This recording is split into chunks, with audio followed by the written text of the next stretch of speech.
जब रोहित और अभिमन्यु ने ये देखा कि बैक सीट पे वो लड़की है ही नहीं, तो उन दोनों को अपनी आंखों पे भरोसा ही नहीं हो रहा था। ये नजारा देखकर रोहित और अभिमन्यु अंदर तक सहम चुके थे, क्योंकि रोहित और अभिमन्यु ऐसी जगह फंस गए थे कि ना तो वहां से कहीं जाने का रास्ता नजर आ रहा था और ना ही कोई बचने का रास्ता। रोहित और अभिमन्यु जिस जगह खड़े थे वहां पे इतना गुप्त अंधेरा था कि एक हाथ को दूसरा हाथ नजर ही नहीं आ रहा था। वो दोनों इतना डरे हुए थे कि एक ही जगह पुतले बने हुए खड़े थे। तभी अचानक अभिमन्यु का गुस्सा फूट पड़ा और वो रोहित पे चिल्लाने लगा। अभिमन्यु ने रोहित को भला बुरा बहुत सारी बातें सुनाई, लेकिन रोहित के जुबान से एक भी शब्द नहीं निकले, क्योंकि सारी की सारी गलती रोहित की थी। अभिमन्यु रोहित को मना करता रहा कि इस रास्ते से आगे मत जा, लेकिन रोहित अभिमन्यु की एक बात भी नहीं माना। अभिमन्यु रोहित पे चिल्ला ही रहा था, तभी एक दिल दहला देने वाली आवाज सुनाई दी और वो आवाज उसी लड़की की थी।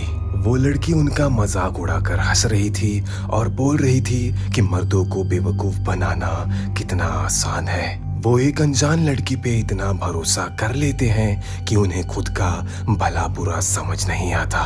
और अब धीरे धीरे उस लड़की की आवाज गहरी और डरावनी होती जा रही थी। उस जगह पर इतना अंधेरा होने के कारण अभिमन्यु और रोहित उस लड़की को देख नहीं पा रहे थे और ना ही अंदाजा लगा पा रहे थे कि किस तरफ से उसकी आवाज आ रही है। तभी अभिमन्यु ने रोहित से बोला कि रोहित, हम छलावे के जाल में फंस गए हैं। हम वही देख पा रहे हैं जो हमें वो दिखाना चाहता है और अब हमें कैसे भी करके यहाँ से निकलना होगा। और वो दोनों भाग के जाके गाड़ी में बैठ जाते हैं और जैसे ही रोहित ने गाड़ी स्टार्ट की तो गाड़ी की हेडलाइट्स भी जल गई और लाइट जलने की वजह से वहां का नजारा देखकर रोहित और अभिमन्यु की रूह कांप गई। वो थर थर कांपने लगे। वो सड़क से दूर जंगल के काफी अंदर आ चुके थे और वहां के पेड़ों की जो आकृतियां थीं वो शैतानों की तरह थीं, बहुत ही डरावनी और खौफनाक। और वहां रूह को कपा देने वाली चीजें इंसानों की हड्डियां थीं। उनकी खोपड़ियां सामने पेड़ों पे लटकी हुई थीं और उनके बाकी शरीर की हड्डियां पेड़ों से बंधी हुई थी। ये देखकर रोहित और अभिमन्यु अंदर तक सहम गए। तभी अचानक ही एक भयानक और चीखता हुआ साया उनके गाड़ी की ओर तेजी से आने लगा। गाड़ी के आगे वाली शीशों से टकरा के वो हवा में कहीं गायब हो गया। इतना भयानक नजारा देख लेने के बाद रोहित का शरीर उसके काबू में नहीं था। पूरे शरीर में कपकपी दौड़ रही थी। वो दोनों वहां से गाड़ी को रिवर्स लेके पीछे जाने ही वाले थे, तभी अचानक उनके सामने वो साया आके खड़ा हो गया। वो साया देखने में इतना भयानक और इतना डरावना था कि रोहित और अभिमन्यु ने अपनी आंखें बंद कर ली। उस छलावे के बड़े बड़े नोकीले दांत, वो भी काले काले, चेहरे पे कटे फटे होने के निशान और उसके नाखून काफी बड़े बड़े और नुकीले थे। तभी अभिमन्यु ने बोला कि गाड़ी को जल्दी से रिवर्स ले, तो रोहित ने बोला कि पीछे पेड़ आ गया है और सामने वो खड़ा है। तो अभिमन्यु ने बोला कि उसको कुचल दे और आगे बढ़ा गाड़ी को। रोहित ने जैसे ही गाड़ी को आगे बढ़ाया उस छलावे को कुचलने के लिए, तो वो छलावा गाड़ी के आर पार हो गया। अभिमन्यु कुछ मंत्र बुदबुदा रहा था और रोहित बड़ी ही तेजी के साथ गाड़ी को भगाए जा रहा था। और तभी उन दोनों के साथ कुछ ऐसा हुआ कि उन दोनों के शरीर में सिहरन सी दौड़ गई, क्योंकि बैक सीट से उसी लड़की की आवाज आई थी कि गाड़ी थोड़ा धीमा चलाओ। और रोहित जैसे ही पीछे मुड़ के देखने वाला था, अभिमन्यु ने उसके सर को पकड़ लिया और बोला कि पीछे मुड़ के मत देखना। और तभी अचानक पीछे से एक सड़ा गला, खून बहता हुआ पंजा रोहित के चेहरे पे आया। रोहित ने जैसे ही उस पंजे को देखा तो वो चीखने चिल्लाने लगा।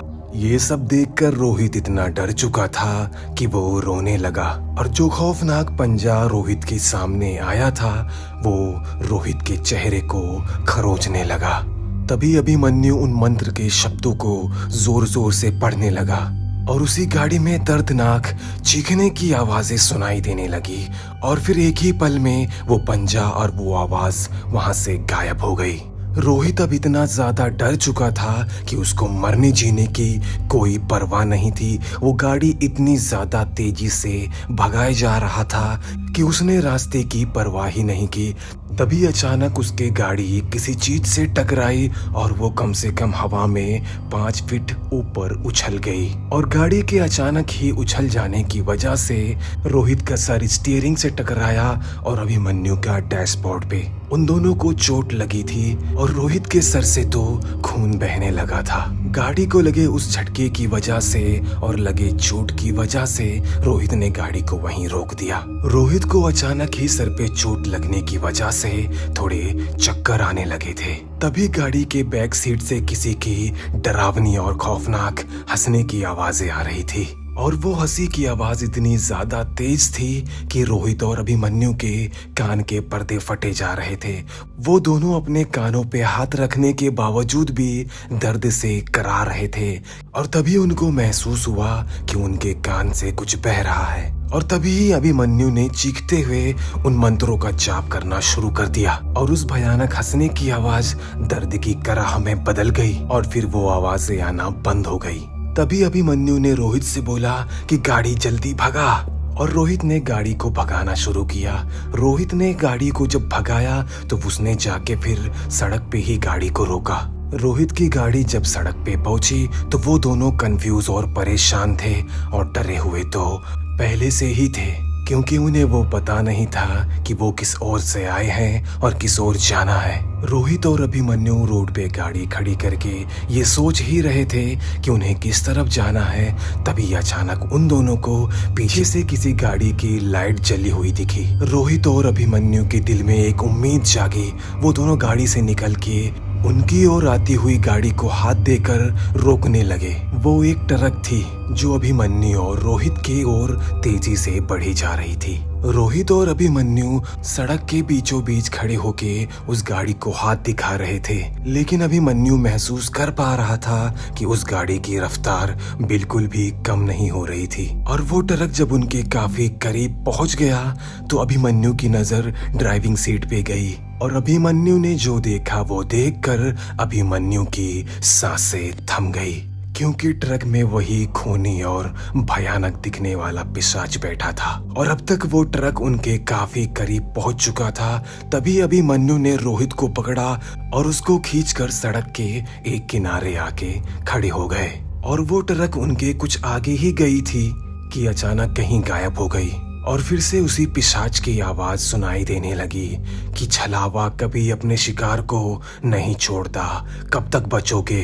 तुम दोनों मेरे जाल में फंस चुके हो और यहाँ से जिंदा बच के निकल के जाने का अब कोई रास्ता नहीं है। और उसी भयानक हंसी के साथ वो आवाज भी गायब हो गई।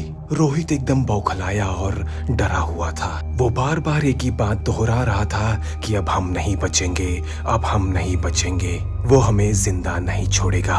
अभिमन्यु ये सब देखकर काफी डरा हुआ था और रोहित की हालत अभिमन्यु से ज्यादा खराब थी। अभिमन्यु हिम्मत और साहस बांधते हुए रोहित को समझाने लगा। अभिमन्यु ने रोहित को बहुत समझाया लेकिन उसका रोना बंद ही नहीं हो रहा था। तभी अभिमन्यु ने बोला कि हमको मरना है तो हम बुज़दिलों की तरह नहीं मरेंगे, हम कोशिश करेंगे और कोशिश करते हुए ही मरना पसंद करेंगे। ये सुनकर रोहित के अंदर जैसे कोई शक्ति जाग गई हो और वो दोनों गाड़ी में जाके बैठ गए और गाड़ी को एक दिशा में भगाने लगे। गाड़ी को काफी देर तक काफी दूर तक भगाने के बाद उन्होंने उस पुल को देखा जिस पुल पे लिखा था कि 6 बजे के बाद इस रोड पे यात्रा ना करें। और ये देखकर उन दोनों की खुशी का कोई ठिकाना नहीं था। वो हंसने लगे। पुल को देखकर रोहित गाड़ी को अब और तेज भगाने लगा और जैसे ही वो लोग उस पुल के करीब पहुंचे तो उन्होंने क्या देखा कि उस पुल पे एक अचानक ही ना जाने कहां से एक ट्रक आ गया और वो पुल इतना चौड़ा नहीं था कि वहां से 2 गाड़ियां गुजर पाती। और रोहित के गाड़ी की रफ्तार काफी ज्यादा तेज थी। वो गाड़ी को कंट्रोल करते करते भी गाड़ी को कंट्रोल नहीं कर पाया और उनकी गाड़ी पुल के नीचे चली गई। पुल के नीचे उनकी गाड़ी उल्टी पड़ी थी। उन दोनों को हल्का हल्का होश था। तभी किसी के हंसने की आवाज आई और फिर यही बात दोहराने लगा, छलावा अपना शिकार नहीं छोड़ता। और तभी अभिमन्यु की आंख खुलती है। वो देखता है कि वो एक घर में है और एक साफ सुथरे बेड पे पड़ा हुआ है और उसी के साइड वाले बेड पे रोहित पड़ा हुआ है, बेसुध सा। वो समझ गया कि वो अस्पताल में है। तभी उसकी नजर दरवाजे पे जाने वाले उस बूढ़े पे पड़ी। अभिमन्यु समझ गया था कि वो बूढ़ा कौन है। अभिमन्यु ने उस बूढ़े को आवाज दिया तो वो बूढ़ा पीछे मुड़ के देखा और एक हल्की सी मुस्कान के साथ दरवाजे के बाहर चला गया।